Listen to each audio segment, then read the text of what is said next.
Namaste, people.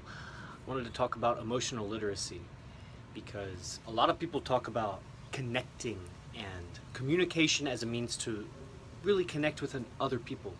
And a lot of times that connection is not as strong as it could be because we're using emotions to kind of be the message. We're sending the message of emotion, but we're not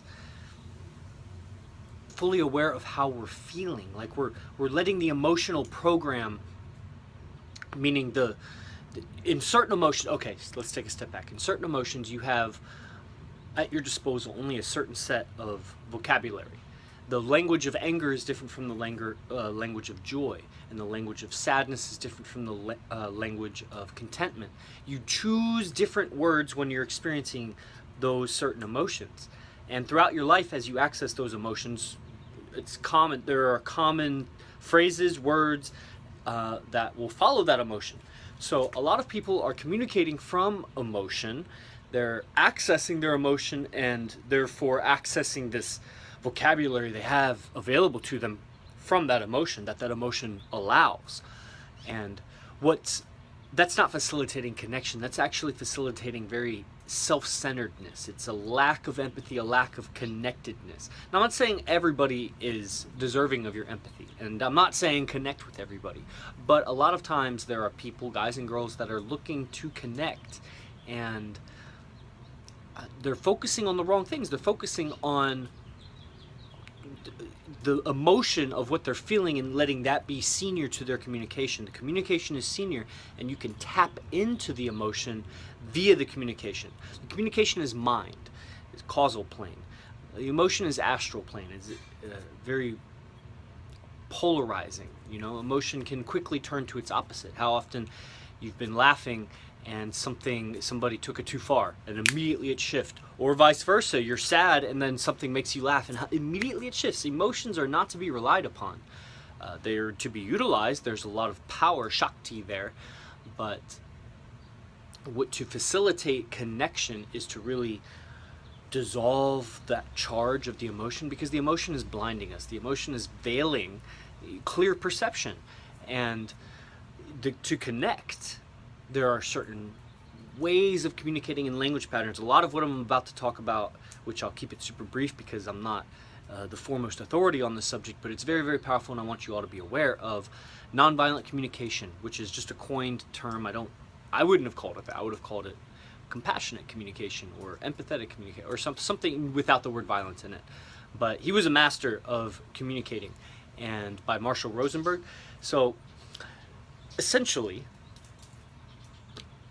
I can't go through the whole book, and all of his techniques kind of build on itself. So if you take one piece out, it's useful, but you amplify the utility of each tool that I'll give you if you have the full context. The summary is basically you need to have a literacy, meaning a vocabulary to identify your own emotions. Many people have more words to describe other people, judging words, meaning she's fat, he's dumb, you're irresponsible, so on. I don't want to go down the list, but we have so many words to describe and judge and gauge. And again, I'm not saying don't judge and gauge and measure other people. I mean, this is a necessary part of life. I don't want to treat the CEO the same as I treat the bum. In general, on a spiritual level, that's a different subject, but in a practical level, you need to be a judge. However, in communication, if you're trying to facilitate this emotional connection, which is true human, you will feel so connected to a person when you both tune into the same frequency of emotion. And that's not to say that you drop down in the tone scale, as L. Ron Hubbard would say, to their emotion, but you can communicate in a certain way that the other person inevitably understands that you get it. And when someone else gets your experience, you feel a deep connection with them. It's just a natural thing. So first, you need a literacy for your own emotions. I recommend look at an emotion wheel. You go to Google and search for emotion wheel, and they usually group them. I don't agree with every emotion wheel. Everybody does it a little bit differently. But it gives you a flavor. It's kind of like the chromatic scale. Like you have a whole spectrum of emotions that are gross, like mad, sad, happy, and then they get more and more refined, like gleeful or, you know, exuberant. So from there,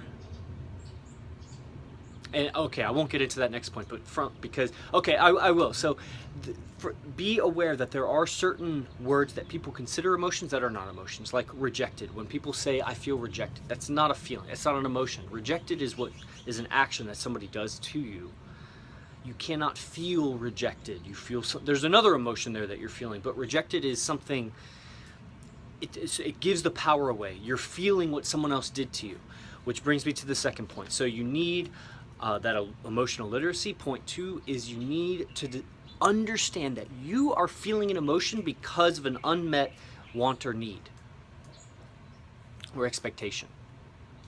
Now, that's not always a problem, because we might be happy because we were expecting there to be school today and it's a snow day, and so we're happy. So again, it's not always a problem. Just to understand that emotions are this friction created from an internal want, need, or expectation, and the circumstances that as they are. That difference, that friction, created the emotion. Therefore, I'm not angry because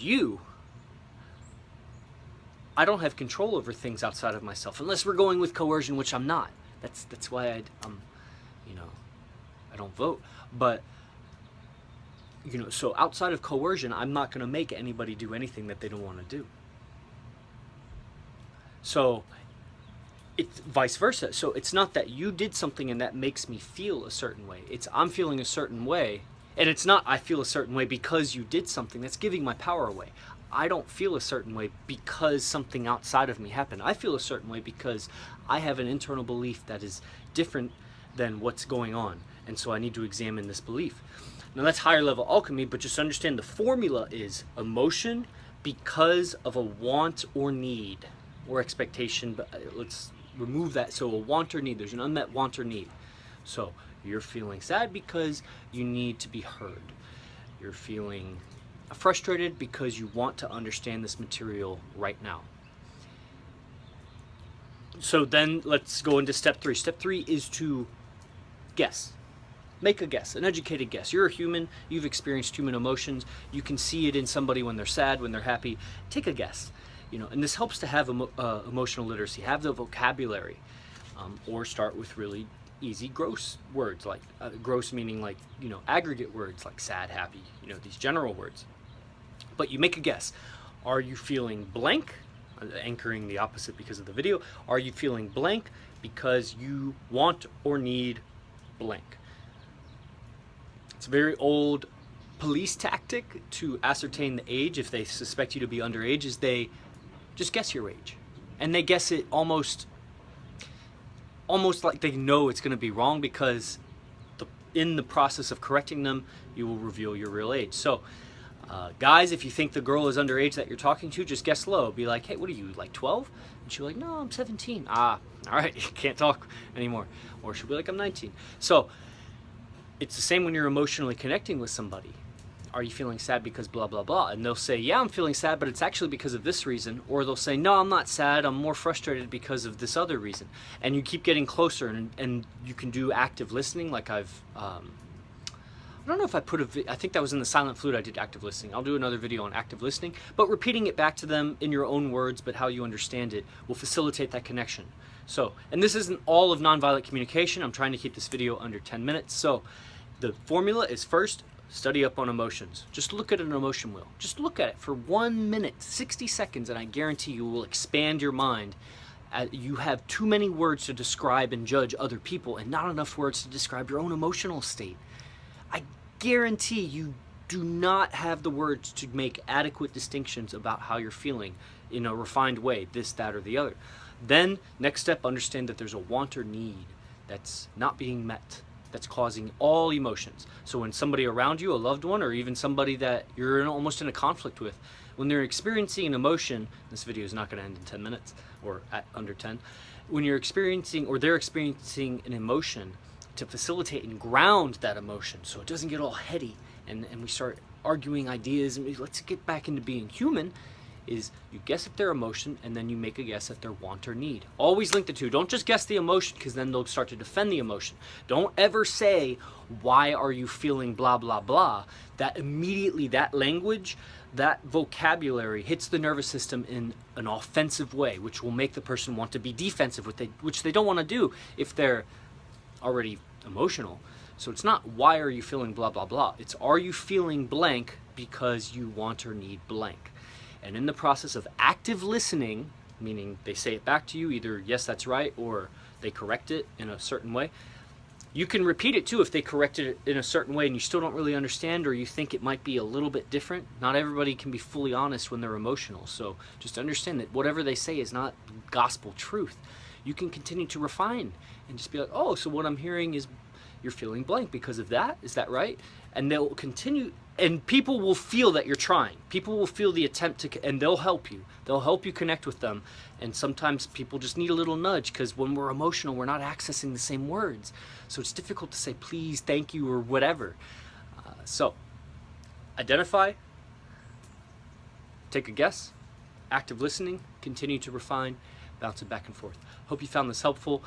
I'm going to a training with my girlfriend in Portland, Oregon next week. So I'm making some videos ahead of time for that. While I'm gone, the Heart Seal comes out, which is the most phenomenal product I've put out to date about shoulder therapeutics and really the energetics around the heart chakra. So definitely check that out. October 21st or October 1st it comes out. It's only $47 for 24 hours and then $97 after that.